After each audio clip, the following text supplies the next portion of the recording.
Poster filem Barbie telah mengundang kemarahan orang ramai, lebih lagi di kalangan orang Melayu apabila tertulis Melayu bodoh Barbie. Filem Barbie yang diarahkan oleh pengarah kontroversi Malaysia iaitu Namawi telah mendapat perhatian netizen yang menyuarakan pendapat masing-masing dengan hanya melihat poster filem tersebut. Filem ini telah trending dan menjadi buah mulut netizen meskipun filem Barbie ini belum lagi ditayangkan. Segelintir mendakwa poster filem ini telah menyentuh sensitiviti kaum melalui tulisan-tulisan yang dianggap sebagai kurang ajar dan biadab. Menurut sumber, laporan polis juga telah dibuat terhadap Namawi dan mendesak agar pengarah filem Barbie ini segera ditangkap. Tidak cukup dengan itu, perhimpunan kecil untuk menentang filem ini juga telah dilakukan dan menggelar Namawi sebagai pengkhianat negara. Disebabkan isu ini tidak pernah reda dan menjadi semakin panas setelah lama mendiamkan diri, akhirnya Namawi tampil bagi menjelaskan maksud sebenar poster filem Barbie yang telah menghina Melayu.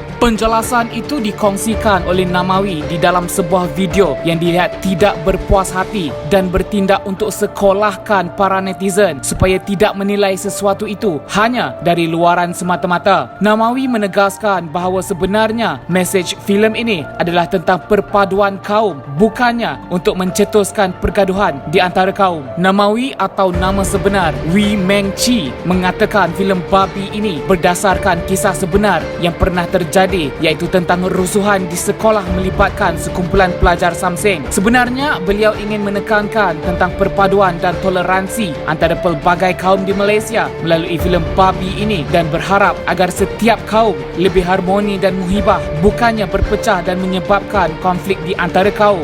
Beliau sedar bahawa apa yang beliau jelaskan tidak akan sesekali mengubah tanggapan buruk netizen terhadapnya. Ini disebabkan oleh ada beberapa orang-orang ekstremis dari pemuda Perikatan Nasional telah membuat laporan kepada pihak polis dan menuduh beliau menghina orang Melayu menerusi poster filem Barbie dan telah menjemput wartawan serta media ketika membuat laporan polis. Hal ini telah memburukkan nama beliau yang sudah semakin lama dianggap buruk. Menerusi video Namawi, beliau mempersoalkan mengapa mahu memanggil wartawan ketika membuat laporan polis sedangkan laporan polis seharusnya menjadi sesuatu yang bersifat pribadi. Pemuda Perikatan Nasional yang kononnya menjadi hero dan wakil untuk membela orang Melayu itu turut dipersoalkan oleh Namawi mengapa hanya mahu membela orang Melayu sedangkan perkataan Cina Babi dan India Keling tidak pula mahu dilaporkan. Adakah pemuda itu sememangnya ada masalah perkauman sehinggakan tidak mahu membela kaum lain? Namawi menganggap tindakan pemuda Perikatan Nasional itu membuat laporan polis terhadapnya adalah tidak wajar kerana poster filem Barbie itu dibuat berdasarkan latar belakang dinding di tandas sekolah terbabit. Justru itu Namawi menegaskan jika benar beliau bersifat rasis, pastinya beliau tidak akan mengambil pelakon berbangsa Melayu yang popular seperti AC Mizal, Saiful Apek, Wak Doyok, Farid Kamel dan ramai lagi. Namawi turut menambah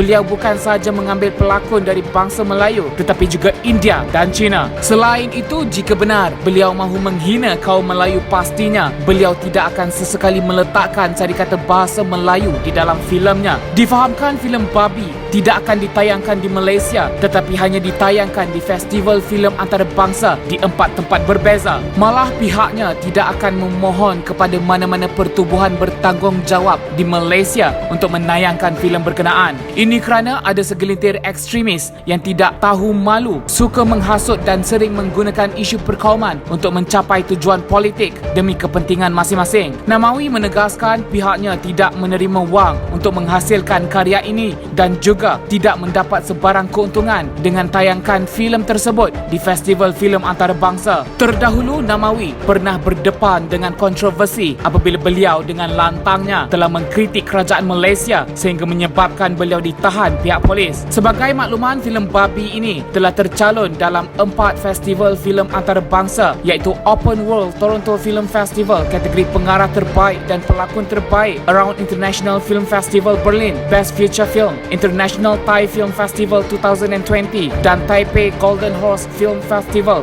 Best Original Film Song. Apakah yang boleh kita fikirkan selepas penjelasan Namawi ini? Adakah ini bermaksud Namawi sudah terlalu kecewa dengan dengan rakyat Malaysia yang tidak pernah bijak dalam menilai sesebuah karya? Adakah Malaysia masih mahu menonton kisah cinta tiga segi, kahwin paksa, cinta dua darjat, kisah suami curang, kisah cinta novel yang sudah ditayangkan sejak berpuluh tahun dahulu? Adakah ini juga bermaksud minda rakyat Malaysia masih tertutup sehingga tidak mampu untuk menerima sebuah filem di luar kotak yang sebenarnya sebuah realiti kehidupan? Tepuklah dada, tanyalah selera.